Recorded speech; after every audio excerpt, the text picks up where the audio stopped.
cemaat aşıqam mən, eşqi cəzzabim Hüseyindir.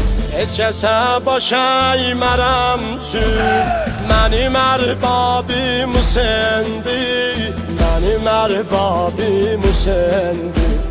Deyərəm ta bilaləm, necə mən bəxtəvər oldum.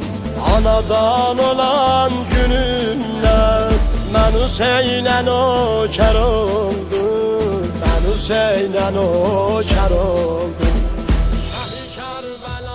Şahi Kərbəla Əbəlfəz, sənə mən fəda Əbəlfəz.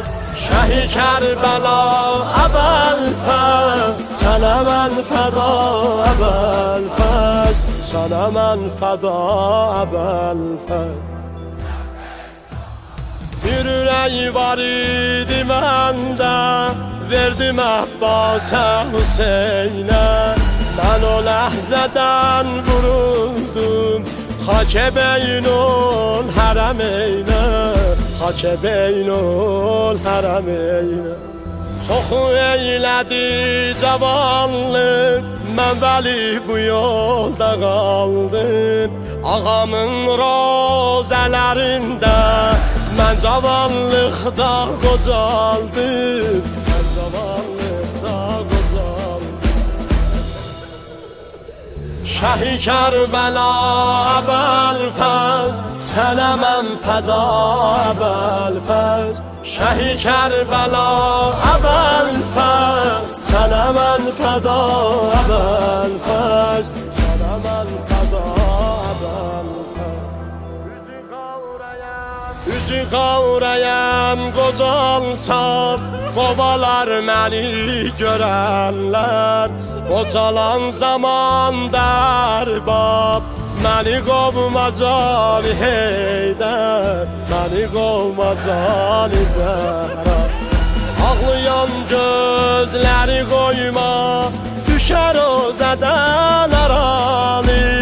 Çoxalıb günahım əmma, səndə didə tut yaralı, səndə didə tut yaralı.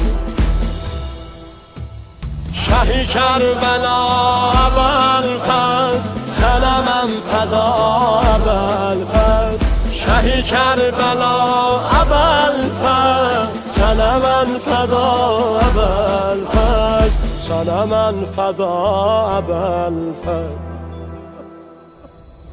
Günahı boşladım mən, ürəyim eşq ilə doldu.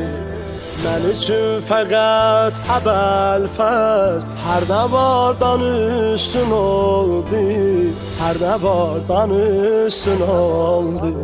Ey anam darır qayya, gözəl ehsası və qurban. Ver icazə canım olsun, kəf ol Əbbası və qurban, kəf ol Əbbası və qurban. Şahi Kərbəla Əbəlfəz, sənə mən fəda Əbəlfəz. Şahi Kərbəla Əbəlfəz, sənə mən fəda Əbəlfəz, sənə mən fəda Əbəlfəz.